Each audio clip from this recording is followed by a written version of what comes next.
Centimetre से ज़्यादा नहीं होना चाहिए, क्योंकि जर्मेशन में दिक्कत आ जाती है। और किसान भाइयों, जब भी आप बोनी करें, सुबह या शाम को करें, धूप में बोनी ना करें तो अच्छा रिजल्ट आता है, क्योंकि उसमें हर प्रकार का रोग लगने की कम संभावना रहती है, क्योंकि जो भी आपने ट्रीटमेंट किया है उसका पूरा भरपूर फ़ायदा मिल जाता है।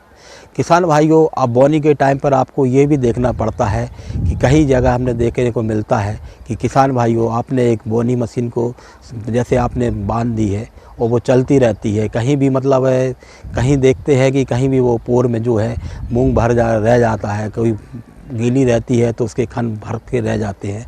इस पर अभी विशेष ध्यान देना चाहिए ताकि आपका बोझा टाइप का ना लगे और आपकी बीज की मात्रा पर्याप्त उसमें सब डल पाए।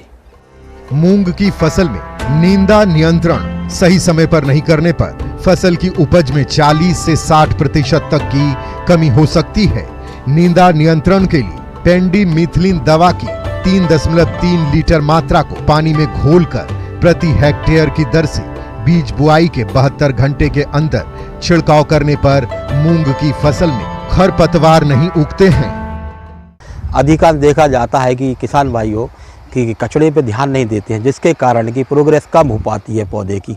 इसलिए आपको विशेष तौर पर खुरपी या उससे मजदूरों द्वारा जितना भी कचड़ा दिखता है उसको डेली जो है साफ़ करना चाहिए, और जहाँ तक हो खुरपी से बिल्कुल से डोरा चलाकर बिल्कुल कचड़े को साफ़ करना चाहिए, क्योंकि कचड़े से रोग भी ज़्यादा लगते हैं। वैसे तो बरसात में अधिकांश पानी गिरता रहता है, लेकिन कभी कभी देखने को मिलता है कि 20-25 दिन का गैप हो जाता है।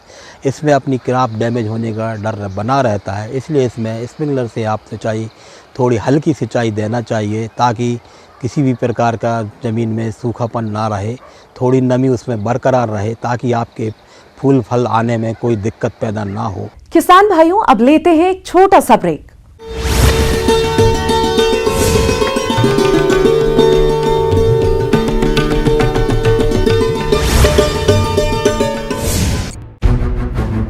की भीषण आग, सिलेंडर फटने से लगी आग पर काबू पाया गया। पाटन विधानसभा क्षेत्र से कांग्रेस कार्यकर्ता प्रशिक्षण शिविर का आगाज। सीएम भूपेश बघेल ने कहा, चुनाव में कार्यकर्ता और पदाधिकारी होंगे सरकार का चेहरा। कांग्रेस के धरसीवा विधायक नेता योगेंद्र शर्मा का बयान, हिंदू राष्ट्र बनाने को लेकर बड़ा बयान, जो जहां है वहीं से हिंदू राष्ट्र बनाने का लें संकल्प।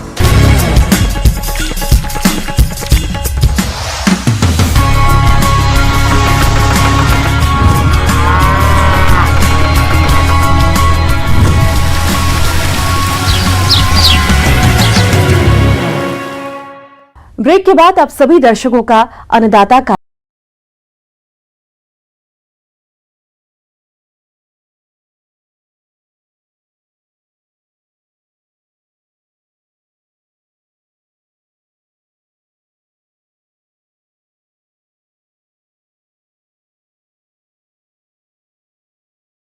के साथ साथ क्षेत्रीय पेड़ों को लगाना काफी फायदे का सौदा है, और इसी को देखते हुए सरकार भी कृषि वानिकी को बढ़ावा दे रही है।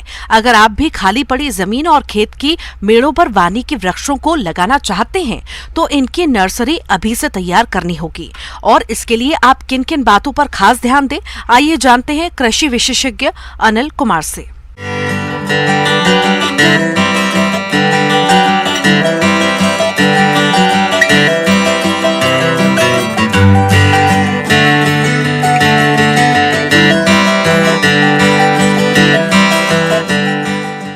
वानिकी नर्सरी प्रबंधन, नर्सरी कई प्रकार का होता है।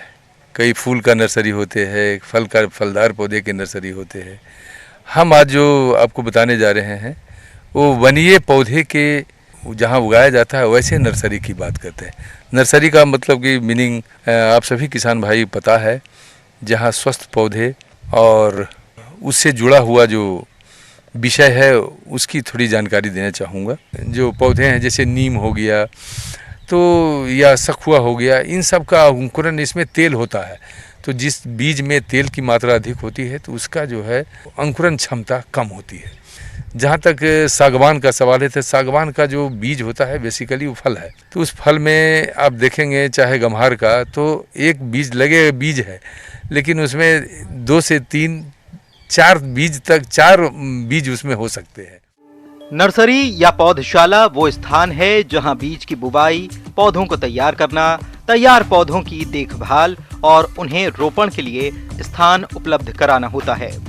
सामान्य तौर पर व्यावसायिक नर्सरी में फल, औषधीय और वानिकी पौधों को तैयार किया जाता है।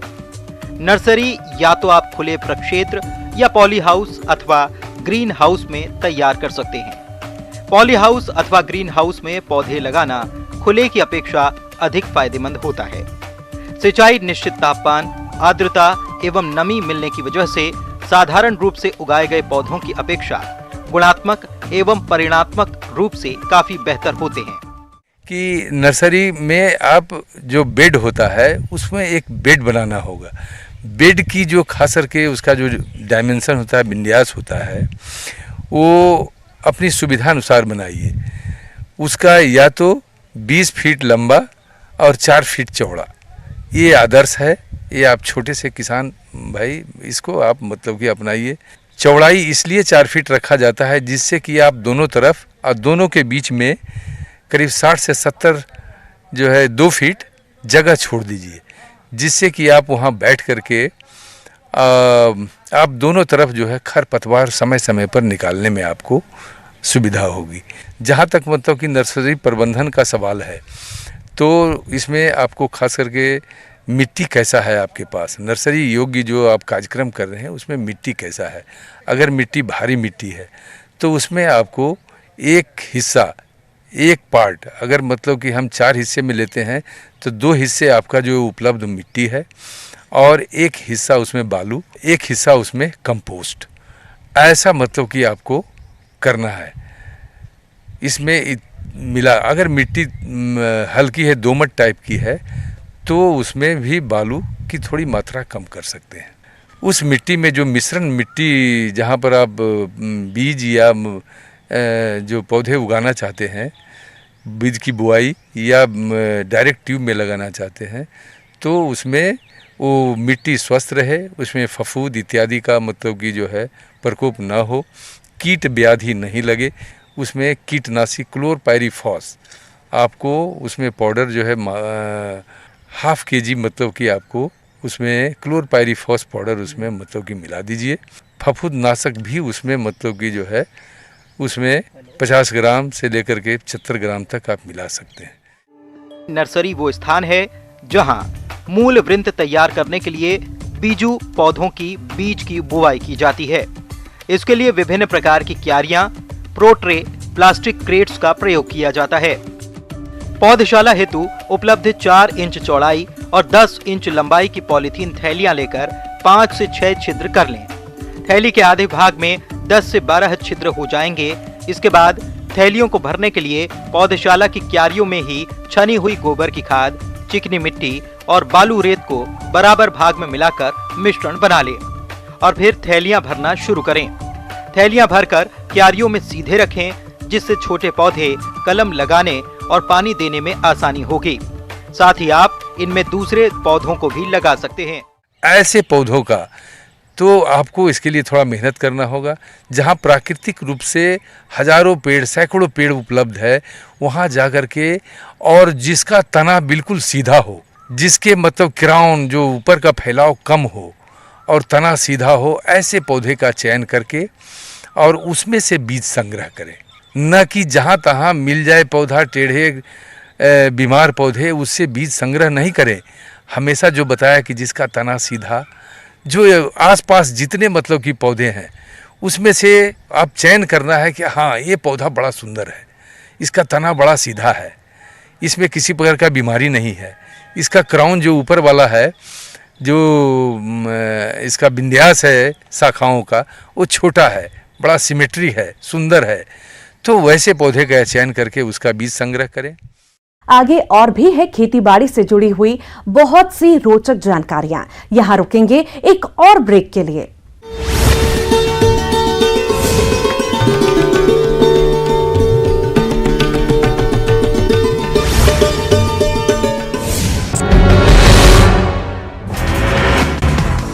मुरैना में ग्वालियर से दिल्ली जा रही यात्रियों से भरी तेज रफ्तार बस ट्रक में घुसी। हादसे में 3 यात्री की मौत, 7 की हालत गंभीर। घायलों को इलाज के लिए भेजा गया जिला अस्पताल। दमोह जबलपुर मार्ग पर ट्रक से टकरा यात्री बस, हादसे में 30 यात्री घायल। ग्राम हथनी के पास हादसा, पुलिस ने घायलों को भेजा अस्पताल। ग्वालियर में बिजली व्यवस्था का जायजा लेने रात में निकले ऊर्जा मंत्री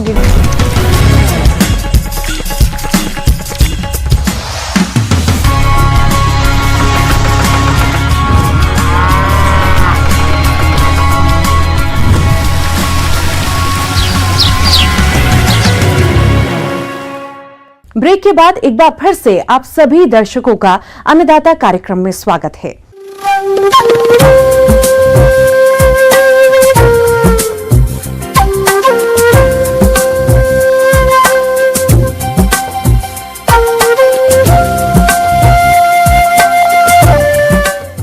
मौसम विभाग के रिपोर्ट पर साप्ताहिक कृषि सलाह इस प्रकार है।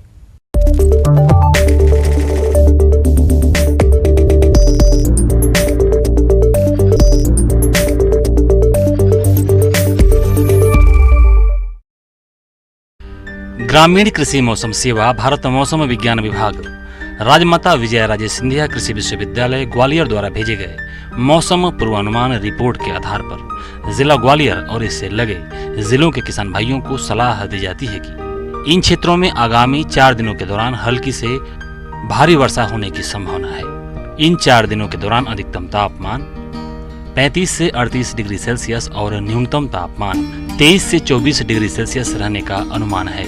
अधिकतम सापेक्षिक आर्द्रता 78% और न्यूनतम सापेक्षिक आर्द्रता 31% तक रहने की संभावना है।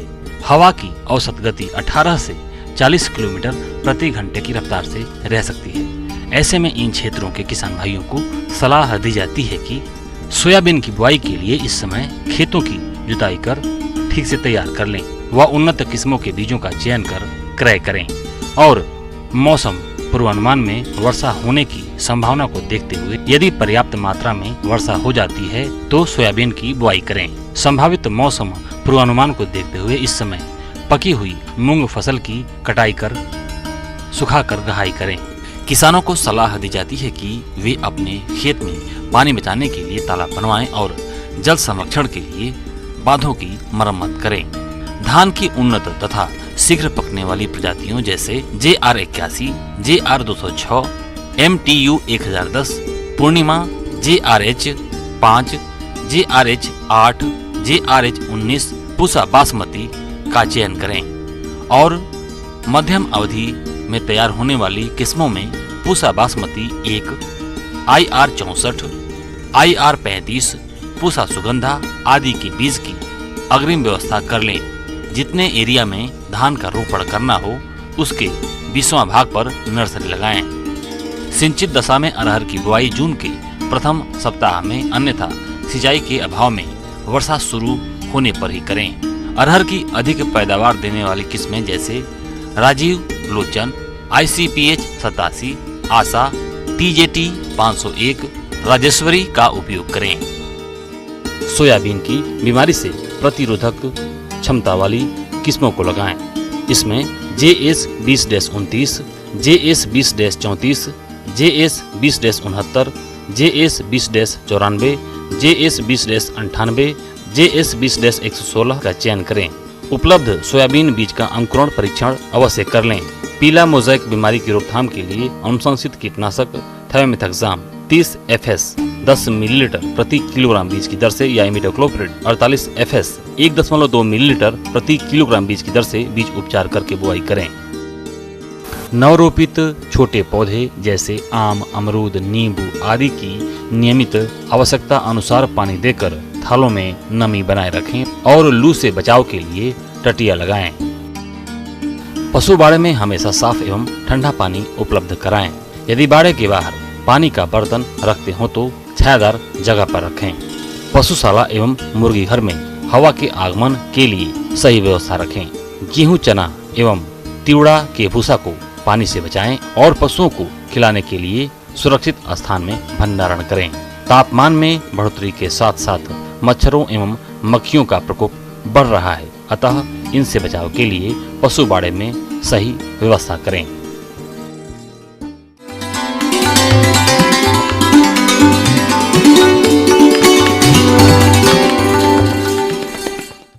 और आइए अब जानते हैं अन्नदाता निशुल्क फोन के माध्यम से पूछे गए समस्याओं का समाधान। अन्नदाता निशुल्क फोन संपर्क सेवा के माध्यम से पूछे गए प्रश्नों में से आज हमने जिस प्रश्न को कार्यक्रम में शामिल किया है उसे पूछा है ग्राम पाली, जिला नरसिंहपुर के कृषक दिनेश गौतम ने। ये मुर्गी की प्रतापधन नस्ल के पालन के बारे में जानकारी चाहते हैं। तो दिनेश गौतम जी, आपकी जानकारी के लिए प्रस्तुत है कार्यक्रम का ये अंश।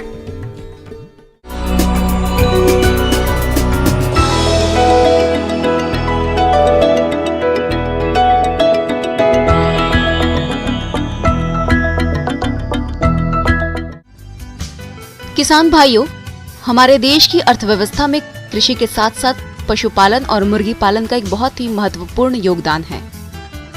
मुर्गी पालन ग्रामीण और अर्ध शहरी क्षेत्रों में लघु सीमांत किसानों और भूमिहीन मजदूरों के लिए न सिर्फ आजीविका का साधन है, बल्कि पोषण सुरक्षा का भी साधन है।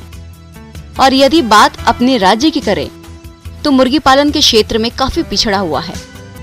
इसलिए मुर्गी पालकों की आवश्यकताओं को ध्यान में रखते हुए एक द्विप्रयोजनी बहुरंगी संकर नस्ल प्रतापधन विकसित की गई, जो कि ग्रामीण कुक्कुट पालन की आवश्यकताओं के अनुरूप विकसित की गई है।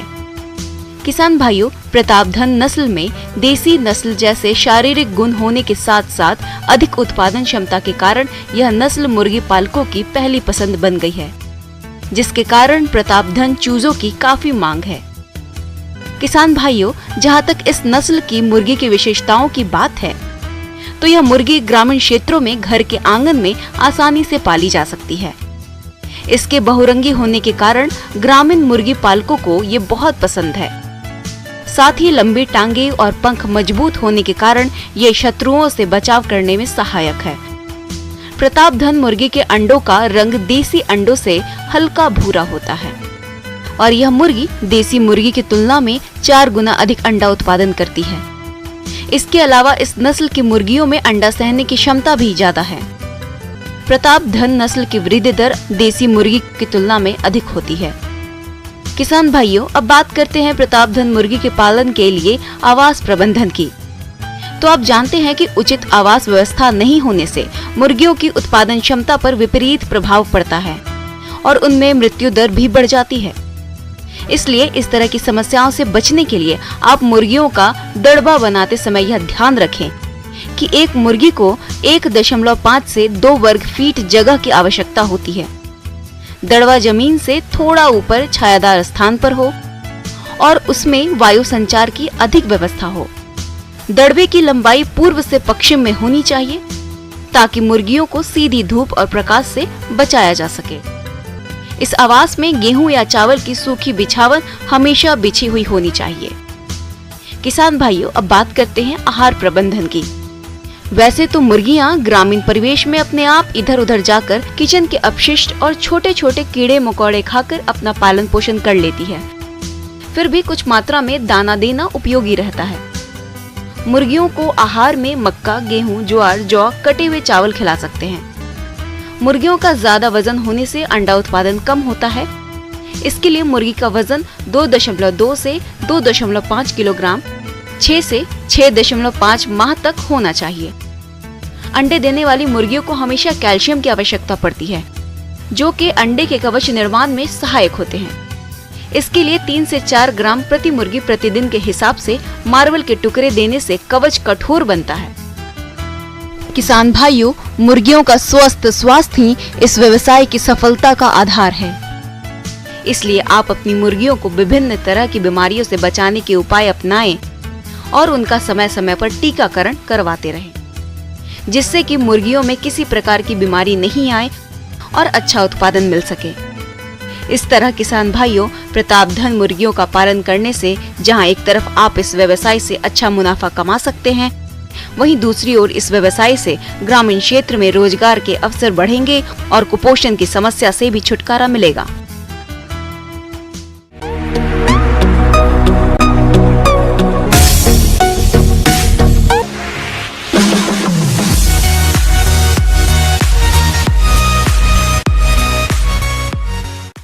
एक नजर डालते हैं राज्य के कुछ मंडियों के प्रमुख फसलों के बाजार भाव पर।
किसान भाइयों, कृषि संबंधित समस्या और सुझावों के लिए आप हमें इस पते पर संपर्क कर सकते हैं। प्रोड्यूसर अन्नदाता news 18 Madhya Pradesh Chhattisgarh, Ramoji film city Hyderabad 501-512। साथ ही आप हमें ईमेल भी कर सकते हैं। हमारी ईमेल आईडी है p18annadatamp@nw18.com। इसके अतिरिक्त आप हमें निःशुल्क हेल्पलाइन नंबर 180088926163 पर सोमवार से शनिवार सुबह 10 से शाम 4 बजे के बीच संपर्क कर सकते हैं। अब समय हो रहा है आपसे विदा लेने का। कल फिर मुलाकात होगी कृषि से जुड़ी महत्वपूर्ण जानकारियों के साथ। नमस्कार।